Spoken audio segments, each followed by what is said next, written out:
क्या कह रहे हैं गुरुदेव? जब जब जाप बाहर आके भरमिया बहुत उठाए पाप। गरीब तू ही तुतकार थी जब जाप बाहर आके भरमिया बहुत उठाए पाप। अब आगे सुनो इन वाणियों को। गरीब तू ही तुतकार थी रंकार धुनि ध्यान जिन यो साज बनाइया जाको ले पहचान। जिन यो साज बनाइया जाको ले पहचान। गरीब ररंकार धुन ध्यान था जपता अजप्पा जाप और बाहर आके बुला दिया। और जिन यो साज बनाइया उसको कर ले याद, उसको ले पहचान। गरीब ररंकार धुन ध्यान थी जपता अजप्पा जाप और जिन यो साज बनाइया मां के गर्भ में उसको ले पहचान। तो कौन है वो बनाने वाला? मां के गर्भ में हम किसका ध्यान धर रहे थे? ररंकार विशेष कशक के साथ में, जैसे हाथी ने डूबते समय राम का नाम लिया था। उस मां के गर्भ में पीड़ा भोगते भोगते हम ऐसे अपने भगवान को, अपने गुरु को याद कर रहे थे। वो जप्पा जाप, वो ररंकार धुन अब हमने गुरुदेव के सुमरण में लगानी पड़ेगी, उनकी सेवा में लगानी पड़ेगी, उनके चिंतन मनन में लगानी पड़ेगी, उनकी महिमा में लगानी पड़ेगी। इस विशेष काम के अलावा हमने दूसरे काम को बिल्कुल भी महत्व नहीं देना। सिवाय रोजी रोटी के लिए थोड़ा बहुत जो करना है वो करेंगे, इसके अलावा हमारा पूरा ध्यान ज्ञान सब कुछ चिंतन मनन हमारे गुरुदेव के इर्द गिर्द। कोई बकवाद नहीं करेंगे, कोई किसी से भाईचारा झूठा नहीं निभाएंगे, व्यर्थ की कोई रिश्तेदारी नहीं निभाएंगे। ठीक है, मिलना जुलना प्यार प्रेम हमने सबसे रखना है, लेकिन पहले की तरह हमने अंदर नहीं घुसना है। कोई राजनीति नहीं करेंगे, कुछ नहीं करेंगे। हम देख ली हमने दुनिया, कुछ नहीं मिलता, सड़के मर जाते हम यहां पर। तो अब हमने वो जपा जाप जो मां के गर्भ में जप रहे थे, दिया थोड़ी था गुरु जी ने कि ले बेटा सतनाम जाप कर। अपने गुरु का ध्यान धर रहे थे, इस कबीर भगवान का, सतगुरु रामपाल जी का याद था उस समय। अब बाहर आके थोड़ा भूल गए तो परमात्मा भक्ति से याद दिला रहा है। कहते हैं उसको ले पहचान। गरीब ररंकार धुन ध्यान था जपता अजप्पा जाप जिन यो साज बनाइया उसको ले पहचान। आज कह रहे हैं हमें गुरुदेव कि पहचान ले उसको जो मां के गर्भ में आया था तेरे पास में, तेरी वो ररंकार धुन देखकर, तेरा अजप्पा जाप देखकर सुनकर, तेरी पुकार सुनकर। कहते हैं उसको आज पहचान तू। आज कौन है वो? आज हमारे गुरुदेव भगवान सतगुरु रामपाल जी। तो अब उनके द्वारा दी गई भक्ति हमने उसी तड़प के साथ में करनी है, उसी मर्यादा के साथ में करनी है। जैसे मां के गर्भ में हमने उनकी हर एक बात को फॉलो किया। हाँ जी गुरु जी, जी परमात्मा जी, ऐसा ही करूंगा मालिक, ये मालिक आपके अलावा कुछ नहीं। तो आज हमने उनके प्रत्येक नियम को, प्रत्येक मर्यादा को उसी प्रकार से डर कर निभाना है। नहीं तो लक 84 तैयार है, ये किसी का सगा नहीं है। हम यहां भगवान की बुआ के बेटे नहीं है जो परमात्मा रहम कर देगा और ले जाएगा। परमात्मा कहते हैं अपनी वाणी में, शीश उपाड़े भूमि धरे ऊपर मच के पांव, कबीर का घर शिखर में तेरी गरज पड़े तो आओ। अगर हम सतलोक के लिए, इस भगवान को प्रसन्न करने के लिए अपने हाथ से अपना शीश काट कर उसके ऊपर पैर रख के भगवान से अर्ज करें कि सतलोक ले चलो, तो भी ये परमात्मा कहते हैं नहीं बेटा, नहीं बात बनेगी। और आज भगवान हाथ जोड़ रहा है हमारे, भगवान हमारे लिए आंसू निकाल रहा है कि मान लो मेरी प्रार्थना, मान लो मेरी बात, कर लो भक्ति, रह लो मर्यादा में। और यदि आज हमने इस भगवान के ऑफर को ठुकरा दिया, मां के गर्भ में तो हम रो रहे थे कि भगवान निकाल इस नरक से, और आज भगवान हमारे लिए रो रहा है कि निकलो इस गर्भ से, निकलो इस गंदे लोक से। और यदि आज हमने अपने गुरुदेव के ऑफर को ठुकरा दिया, राजनीति में घुसे रहे, भक्तों की देखा देखी भेड़ चाल में चलते रहे, कोऑर्डिनेटरों को अपना गुरु मान के अपना भक्ति धर्म कर्म सब नष्ट करते रहे, फिर क्या बनेगी हमारे साथ में?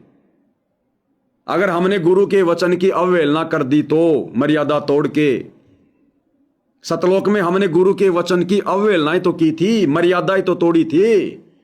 गुरुजी बार बार कह रहे थे कि मत देखो इस काल की तरफ, तुम भक्ति करो, अपना खाओ पियो ऐश करो, तुम्हें किस चीज की कमी है। हमने हल्के में ले लिया। उसकी सजा कितनी लंबी, सोच के भी दिमाग खराब होता है। और आज वही भगवान आके हमें भक्ति दे रहे हैं, मर्यादा दे रहे हैं सतलोक ले जाने के लिए, और आज हम फिर उनको हल्के में ले रहे हैं। भगवान कह रहा है 100 वर्ष सतगुरु की पूजा, एक दिन आन उपासी, वो अपराधी आत्मा पड़े काल की फांसी। हम जाकर परशुराम की जयंती में बैठ रहे हैं, आन उपासना में सहयोग कर रहे हैं। हम अयोध्या में जाके भंडारा लगा रहे हैं आन उपासकों के लिए। गुरुदेव कहते हैं दुनिया से ती दोस्ती पड़े भजन में भंग, एका एकी राम से या साधु के संग। हम जाटों की धर्मशाला बनवा रहे हैं, हम जाटों के आरक्षण में जाके बैठ रहे हैं, हम गुंडों की सीबीआई जांच का समर्थन कर रहे हैं, करोड़ों रुपया जो है चंदे में दे रहे हैं। हम कभी कांग्रेस तो कभी बीजेपी का सपोर्ट कर रहे हैं।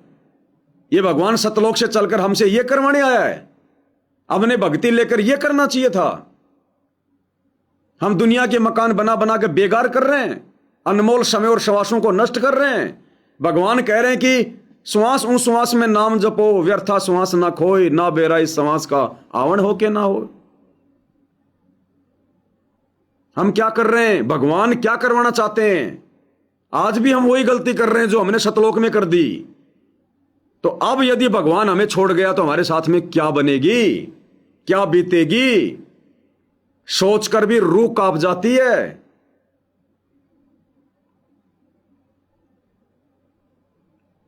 तो भाई और बहनों, सीरियस वही लेगा जिसके संस्कार मजबूत होंगे, जिसने वास्तव में अपना पीछा छुड़वाना होगा, जो इस ज्ञान को अच्छे से समझ गया होगा, इस काल लोक की पीड़ाओं से जो परिचित हो गया होगा। गुरुदेव कहते हैं इस काल का बहुत बड़ा जाल है ये।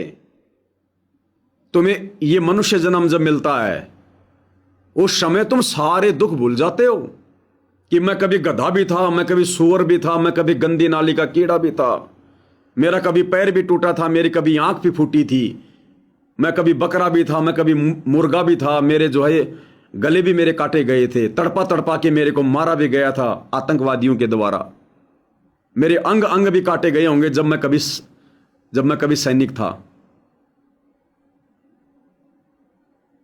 एक ये मनुष्य जन्म हमें मिलता है, काल सब कुछ भुला देता है और हम बड़ी आसानी से भूल जाते हैं और मगन हो जाते हैं कि बस मौज हो गई। सतगुरु आकर फिर हमें यही तो बातें याद दिलाते हैं कि भैया ये कसाई का लोक है, कसाई का लोक है। हमें ज्ञान दे दे के, घटनाएं बता बता के परमात्मा समझाने का प्रयास करते हैं कि ये थोड़े समय का जीवन है, 4 दिनों की चांदनी फिर अंधेरी रात। भूल में क्यों बैठा है बावड़े, मान ले सतगुरु की बात। तो सतगुरु हमें ये ज्ञान सुना सुना के, ये कथा सुना सुना के हमारी आत्मा को, हमारी चेतना को वहां तक पहुंचाना चाहते हैं कि हमें ज्ञान से सब कुछ दिखाई दे, कष्ट, परेशानियां, संकट, नरक 84, और हमारा ध्यान, हमारी सुरती वापस सतलोक में लगे, हमारा मन यहां से बाहर निकलने का बने।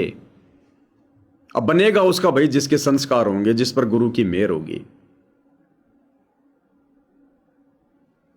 तो कोशिश करो, अगर संस्कार नहीं है तो आज मौका है, क्योंकि भगवान धरती पर है, भक्ति लेकर आया है, भक्ति से तो संस्कार बनते हैं।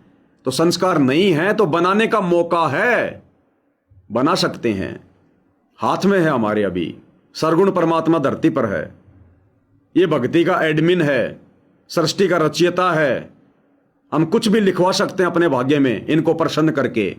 गरिमासा घटे ना तिल बदे विधाता लिखे जो लेख, पर साचा सतगुरु मेट कर ऊपर मार दे मेक। आज सतगुरु हमारी बिगड़ी किस्मत को संवार सकता है यदि हम चाहें तो, लेकिन कोशिश तो हमने करनी पड़ेगी ना। अब आगे क्या कह रहे हैं परमात्मा?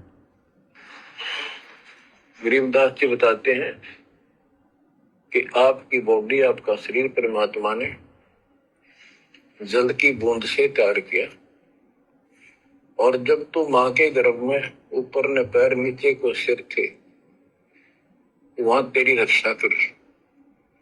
विचार कर, ये ऊपर जो हाड, अस्थि, हड्डियां, चाम, रग, रग नर्वस, नाड़ी, रोम, बाल, और ये किसने की न गूद, गूद माने मांस।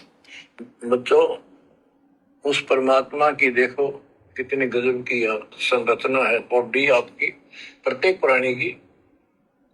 इसमें हाथ देखो कितनी जगह से मिलते हैं, खोवों में देखो, कोहनी में देखो, हाथ का पोंचा कैसे घूमता है ऐसे वैसे, और पांचों उंगलियां कैसे मुड़ती है, कैसे जोड़ लगाए, हाड मांस चाम ऊपर, इसका चाम लपेटा।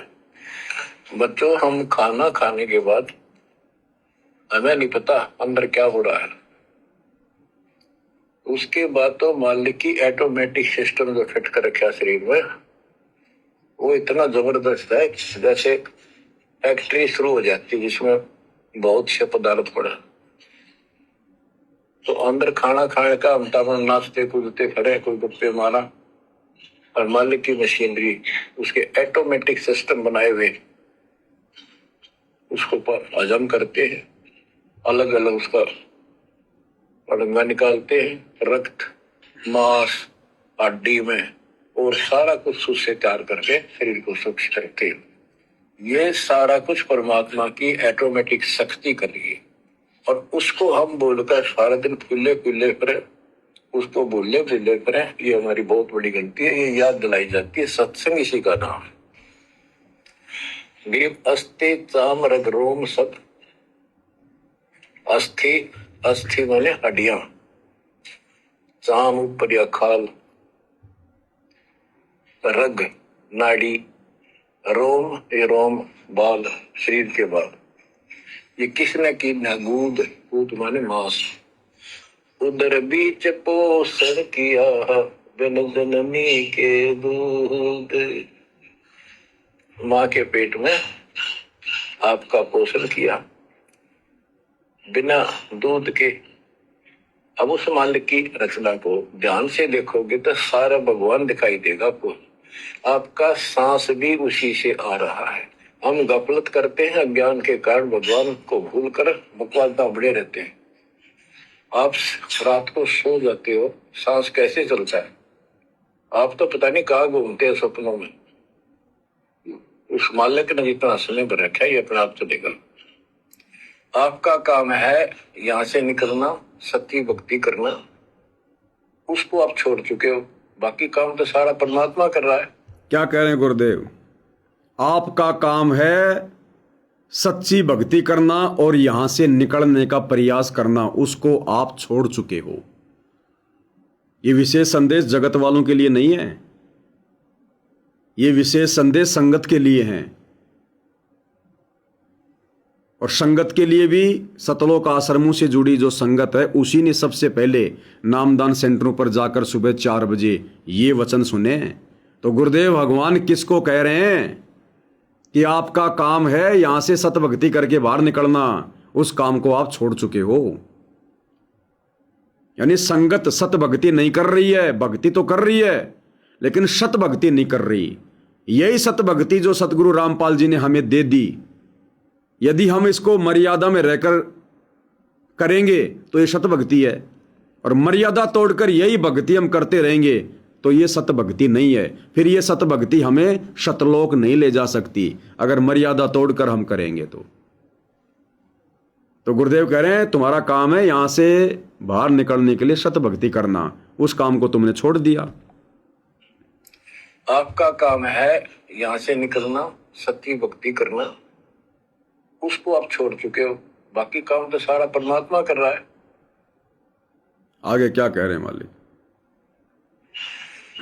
गिरिव तू ही तुतकार थी, जपता अजपा जाप, बाहर आकर भरमिया बहुत उठाए पाप। माँ के पेट में जो संकट के अंदर था, ऊपर को पैर थे, नीचे को सिर लटक रहा था, वहां मालिक को याद कर रहा था, क्योंकि माँ के पेट में इसको सारी भूत भविष्य वर्तमान की सारी याद रहती है।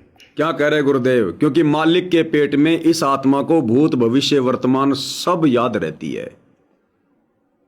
तो मां के पेट में हमें अच्छे से पता था कि परमात्मा का असली चेहरा क्या है, सतलोक में हमने क्या गलती करी है, आज हम क्यों ये कष्ट भोग रहे हैं। इसलिए हम अपने गुरुदेव को याद कर रहे थे, अपने कबीर भगवान को, सतगुरु रामपाल जी को। ये परमात्मा बचा लो, ये गुरुदेव बचा लो। हमें पता है कि हर जन्म में यही परमात्मा आता है, हमारा गुरु बनता है।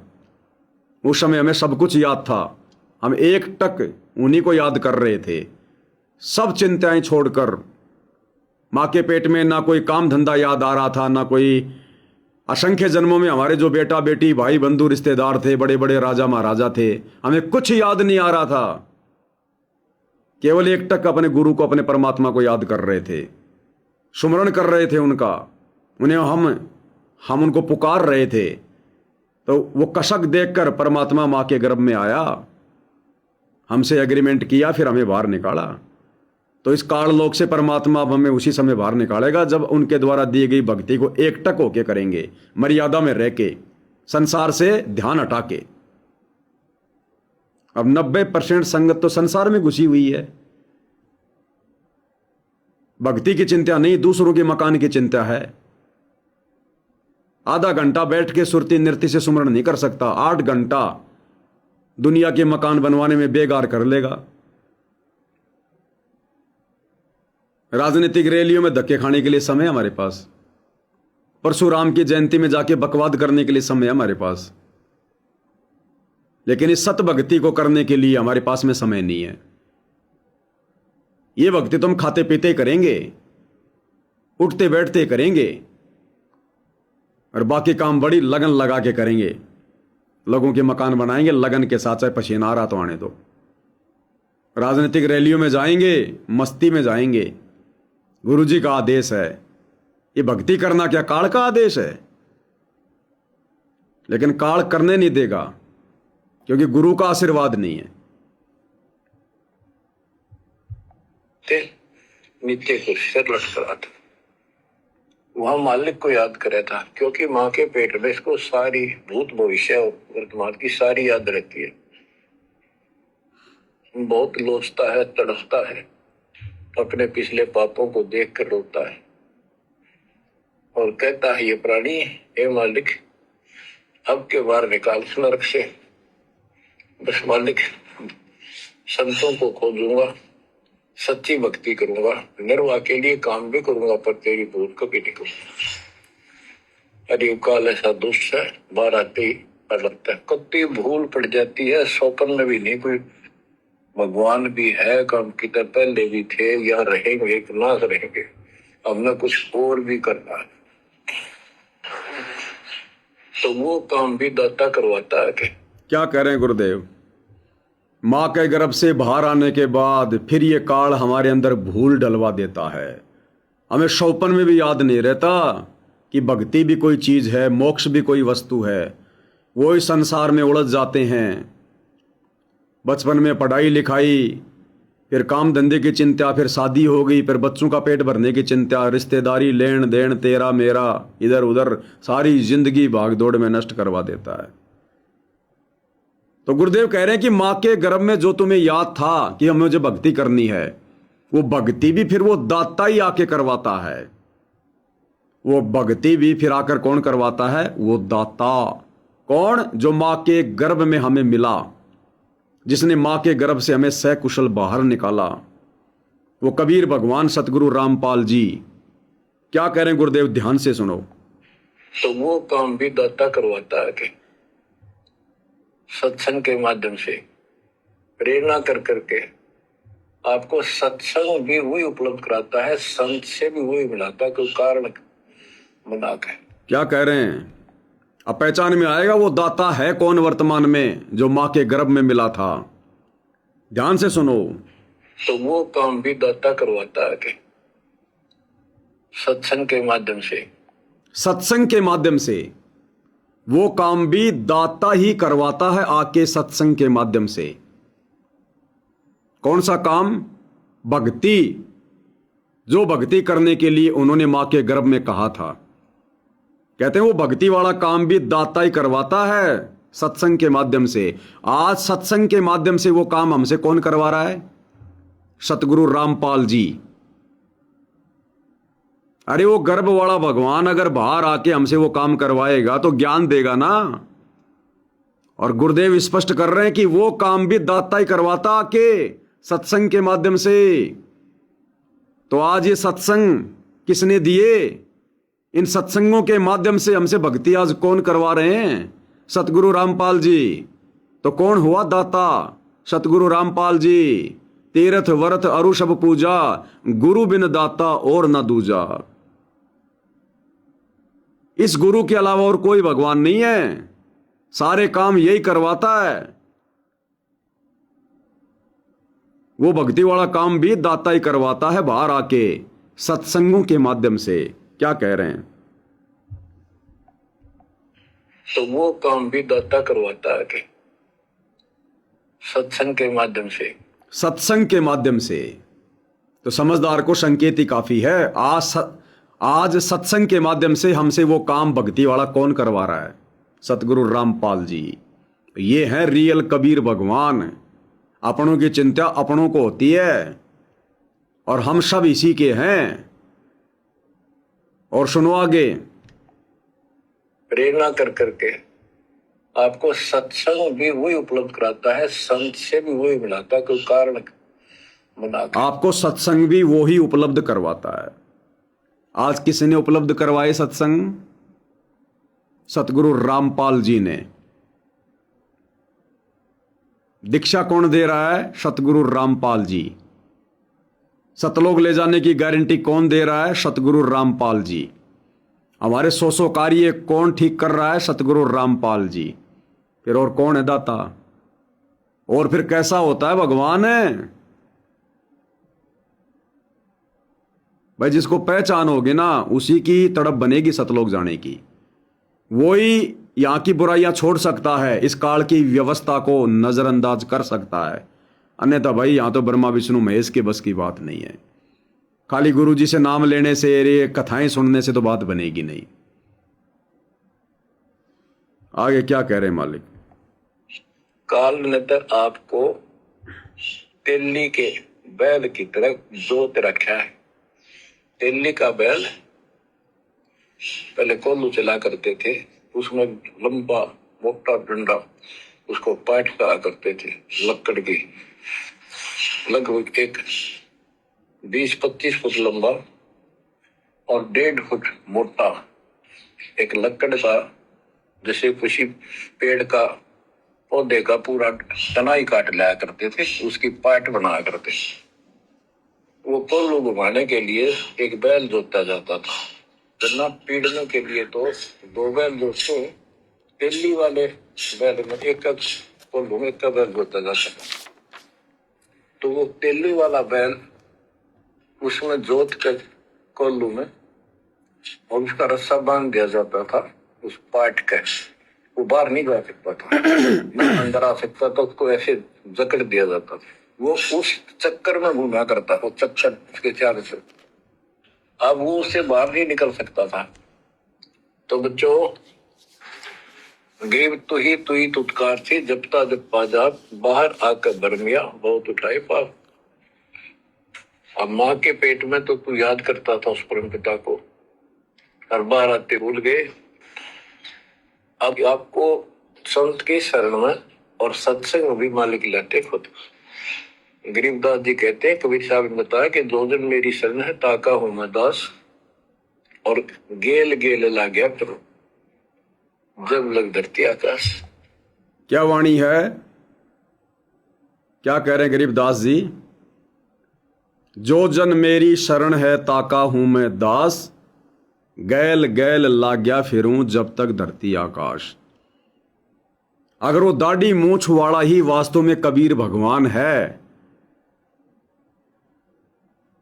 तो इस वाणी के अनुसार तो आज वही हमें मिलता, क्योंकि अपनी आत्माओं के गैल गैल तो वही फिरता है। परमात्मा तो एक ही होता है, 2 तो होते नहीं। अब यदि वो दाढ़ी मूंछ वाला रूप ही कबीर भगवान का असली रूप है, तो आज वो दाढ़ी मूंछ वाला कबीर भगवान हमारे गैल गैल क्यों नहीं फिर रहा? सतगुरु रामपाल जी क्यों फिर रहे हैं? ये हमारे लिए क्यों दुखी हो रहे हैं, क्यों जेल में बैठे हैं, क्यों संघर्ष कर रहे हैं? अरे अपनों के लिए तो अपना ही संघर्ष करता है, दुख उठाता है। तो अगर वो दाढ़ी मूंछ वाला रूप ही कबीर भगवान का ओरिजिनल रूप है, तो भाई वो सामने क्यों नहीं आ रहा? हमारे लिए कष्ट क्यों नहीं उठा रहा? हमें अपनी शरण में क्यों नहीं ले रहा? ये सारे कष्ट तो हमारे गुरुदेव भगवान उठा रहे हैं। तो हमारे पीछे पीछे कौन फिर रहे हैं? हमारी गैल गैल कौन फिर रहे हैं? आज हम किसकी शरण में हैं? जो जन मेरी शरण है ताका हूं मैं दास। शरण यानी नाम उपदेश लेना। अरे हम गुरुदेव की शरण में उस समय कहे जाएंगे जब हम उनसे उपदेश ले लेते हैं। तो यदि हम दाढ़ी मूंछ वाले कबीर की शरण में हैं तो वो कहां है? उसने आकर उपदेश क्यों नहीं दिया? शरण में तो हम अपने गुरुदेव भगवान की हैं और वो ही हमारे लिए दुख उठा रहा है, हमारे गैल गैल फिर रहा है, 100 गलतियां करते हैं समझाता है, माफ भी करता है। तो कौन है फिर वो भगवान? वो कबीर सतगुरु रामपाल जी। थोड़ा सा ज्ञान वाली आंखें खोल के उनको पहचानने की जरूरत है।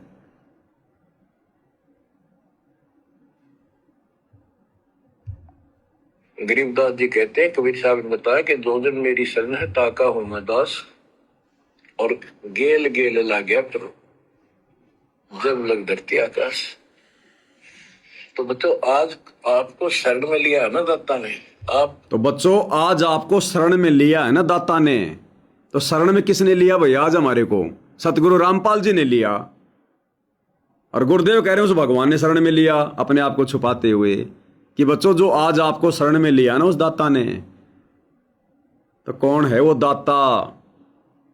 किसने शरण में लिया? सतगुरु रामपाल जी ने। जब लग धरती आकाश। तो बच्चों आज आपको शरण में लिया है ना दाता ने। आपका कोई उद्देश्य नहीं था, आपका ये कोई इसमें इंटरेस्ट नहीं था कि ऐसी भी कोई भक्ति है, ऐसा भी कोई ज्ञान है, भगवान ऐसा है। ये सारा काम दाता ने किया आपके लिए। ये सारा काम दाता ने किया आपके लिए। तो सारा काम आज आप और हमारे लिए किसने किया? कौन कर रहे हैं? सतगुरु रामपाल जी। तो ये है असल में दाता। दाता एक राम भिखारी सारी दुनिया। गुरु समान नहीं दाता रे जग में, गुरु समान नहीं दाता। वस्तु अमोलक दई सतगुरु ने भली बताई बाता।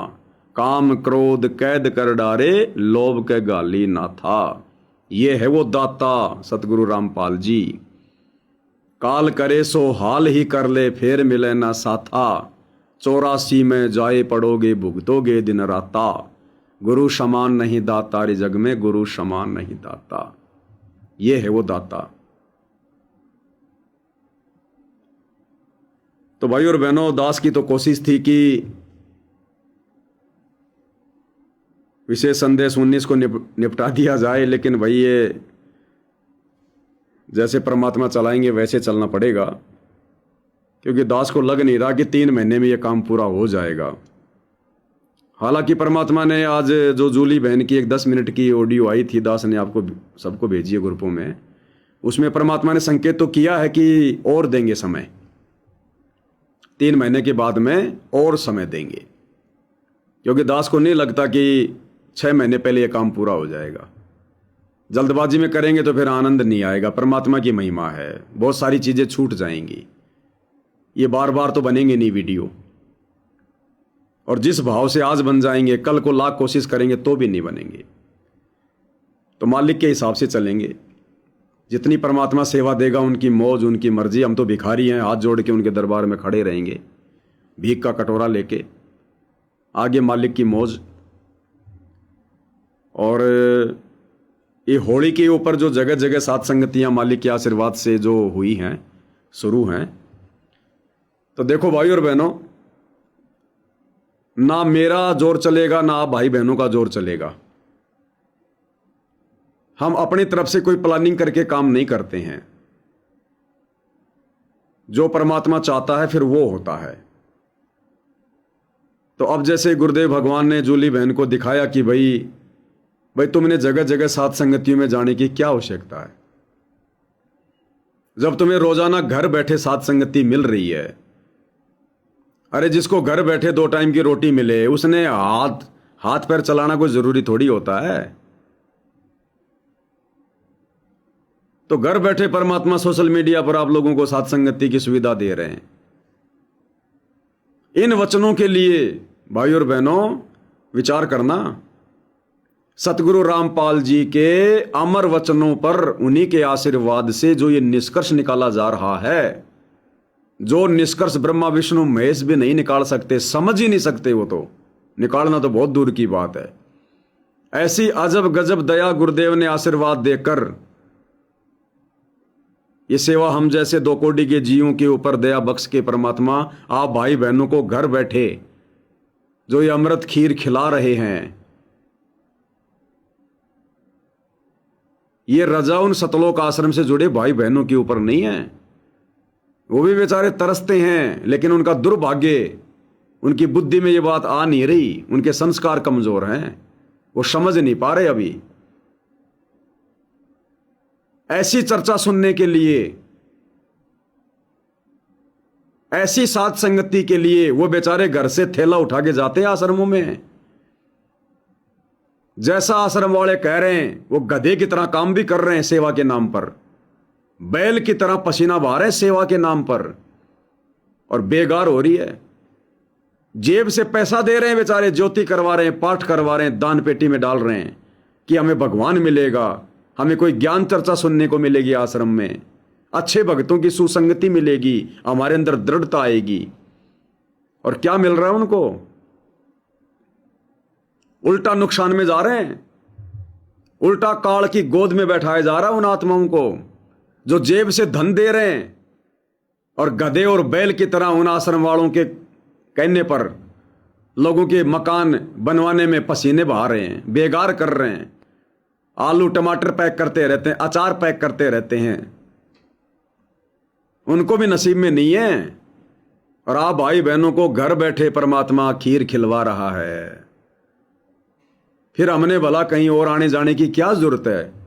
हम कहीं जा रहे हैं तो साथ संगति के लिए जा रहे हैं ना। साथ संगति का मतलब परमात्मा की कोई चर्चा हो, महिमा हो, अच्छी अच्छी बातें सुनने को मिले, हमारे अंदर दृढ़ता आए, और वो चीज आपके मोबाइल पर घर बैठे आपको मिल रही है। फिर भी आप जी कहीं इधर उधर जा रहे हो, तो ये समझदारी है क्या है? अब देखो मेरे बस की बात भी नहीं है,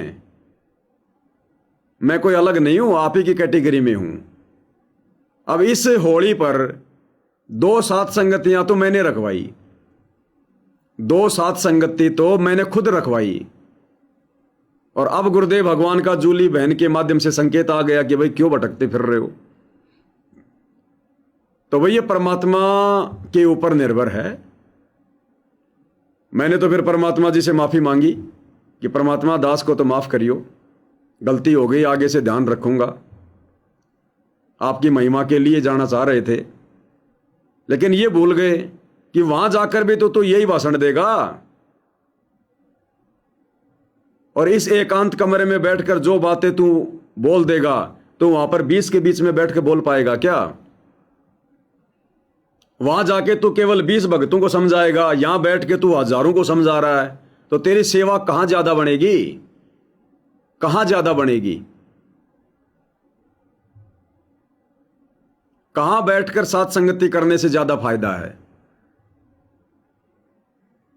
तो भाई आप समझ में आई तो भाई मालिक से मैंने भी माफी मांगी कि परमात्मा दास को माफ करियो, आगे से ऐसी गलती नहीं होगी। पहले आपका काम, पहले ये विशेष काम जिस काम से लाखों भगत भाई बहनों को लाभ हो, पहले वो काम, पहले वो सेवा। वो 10-20 भाई बहन बैठ के तो फिर भी देख लेंगे कभी बाद में। तो दास ने भी माफी मांगी, और जो भाई बहन साथ संगति रखवाई है, अब ठीक है, आपका मकसद तो अच्छा ही है, परमात्मा की महिमा के लिए रखवाई है, लेकिन जब ये ओपन महिमा हो रही है, ऑनलाइन महिमा परमात्मा की रोज हो रही है, तो थोड़ा सा मैंने भी दिमाग लगाना चाहिए था, थोड़ा सा आपने भी लगाना चाहिए था। देखा देखी में नहीं चलना। तो मैंने माफ़ी मांगी है, आप भाई बहन भी देख लेना भाई। और जो भाई बहन साथ संगति में पहुंच चुके हैं वो करो मालिक की महिमा। ऐसी कोई विशेष कोई मर्यादा टूटना या वैसे कोई बात नहीं है, लेकिन आगे से थोड़ा ध्यान रखना है भाई। हम भगवान की चर्चा सुनने के लिए तो जाते हैं, बाकी भोग तो अपने घर पे भी लगा रहे हैं, बाकी सारी सेवा तो हम अपने घर पे भी रोज कर रहे हैं। साथ संगति में जाने का मतलब होता है कुछ नया मिले। अब वो नया आपको घर बैठे परमात्मा उपलब्ध करवा रहे हैं। ऑनलाइन साथ संगतियां हो रही हैं रोजाना 3-3, 4-4 घंटे की। उन आश्रमों में तो आत्माएं बेचारी ज्योति का पैसा देके, पाठ का पैसा देके, गधे और बैल की तरह मेहनत करके 10 मिनट की ज्ञान चर्चा के लिए वो तरसती हैं कि कोई बड़ा भगत, कोई सारनामी भगत, कोई कोऑर्डिनेटर भगत, कोई गुरुजी का बेटा बेटी बैठ के और हमें कोई ज्ञान की बातें बताए। वहां कुछ नहीं मिलता, कुछ नहीं मिलता वहां। अब गुरुजी के लड़के ने 10 साल में 2 मिनट के लिए मुंह खोला। एक ऑडियो उसका वायरल हो रहा है। कोई नेता है हरियाणा का, कोई दिग्विजय सिंह चौटाला, जो इनके आश्रम में आया हुआ था। वो पत्रकार पूछ रहा है कि साहब इतना पैसा कहां से आता है, कैसे आता है? तो सतगुरु रामपाल जी के बड़े बेटे ने, वीरेंद्र ने 2 मिनट के लिए मुंह खोला 10 साल में, और उसने द्रौपदी की कथा सुनाई। बोला जी इतना सारी व्यवस्था कैसे हो रही है? 10-10 हजार घी के पीपे कहां से आ रहे हैं? बोला जी ये सतलोक से आ रहे हैं। बोलो महाभारत में कथा आती है, ऐसे ऐसे दुर्वासा ऋषि पांडवों को श्राप देने के लिए गया और वहां जंगल में जाके बोला भोजन बनाओ।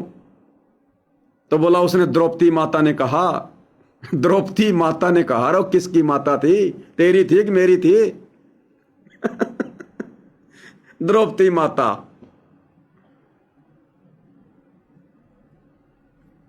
फिर आगे जाके कह रहा कि जब मैं बड़े बड़े नेताओं से जब मैं जाता हूं मिलने के लिए, और जब मैं मेरा आधार कार्ड दिखाता हूं तो कहते हैं तू तो रामपाल जी का बेटा है ही नहीं। बोला उसके बाद फिर मैं ठप्पा लगाता हूं। अब मेरे ये समझ में नहीं आया फिर वो कौन सा ठप्पा लगाता है, और राजनेताओं के पास इसको जाने की क्या जरूरत है भाई? अरे तू भगत आदमी, तेरे को राजनेताओं के पास जाने की जरूरत क्या पड़ गई? वो राजनीति ज्यादा बड़ा काम है या भक्ति ज्यादा? उन राजनेताओं को आना चाहिए भक्ति करने के लिए। और वो कह रहा है कि मैं जब राजनेताओं से जाता हूं मैं मिलने के लिए, तो कई तो मेरे को क्या कहते हैं कि तू रामपाल का बेटा है ही नहीं, ना तू शकल से लग रहा, ना तेरे हाव लग रहे। बोला उसके बाद फिर मैं ठप्पा मारता हूं ना, तब मानते हैं हाँ यो बाबा रामपाल का बेटा है। अब यो क्या ठप्पा मारा है ये हमारे समझ में कोई नहीं। इसने कोई मोहर बनवा रखी है क्या जो बाद में ठप्पा मार देता है? और समझ में ये नहीं आई ये राजनेताओं के पास में जाता क्यों है। अरे राजाओं के पास कोई भिखारी जाए, कोई भिक्षुक जाए, भगत का और राजाओं के पास क्या काम? इतनी कथा सुनाई गुरुदेव ने। हर कथा में गुरुजी क्या कहते हैं? बेटा राजा को अगर फिक्र है तो यहां आ जा। वीर सिंह बघेल के लिए क्या कहा कि तेरे राजा को जरूरत है तो यहां आ जाए। इंद्रमती तेरी रानी को जरूरत है तो यहां आ जाओ। मंदोदरी तेरी रानी को जरूरत है तो यहां आ जाए। हम नहीं जाते। और वो कहता जब मैं बड़े बड़े नेताओं के पास जाता हूं। अरे क्यों जाता है? तेरा स्वार्थ होगा इसलिए जाता है। भगत ने तो आवश्यकता है नहीं राज दरबार में जाने की। भगत तो अपने भगवान का भिक्षुक होता है, वो तो मालिक के दरबार की आस्थ करता है। 2 मिनट के लिए मुंह खोला, 2 गलतियां कर गया। गुरुजी ने कभी द्रौपदी को माता कह के संबोधित किया आज तक किसी भी सत्संग में? इसने किसका सत्संग सुन लिया भाई? आसाराम का सुनता है क्या? द्रौपदी माता किसकी माता थी? तेरी थी या मेरी थी? अरे बहन बोलता तो कोई बात भी जलती। और बोला मैं राजनेताओं के पास जाता हूं। क्यों जाता भाई तू राजनेताओं के पास में?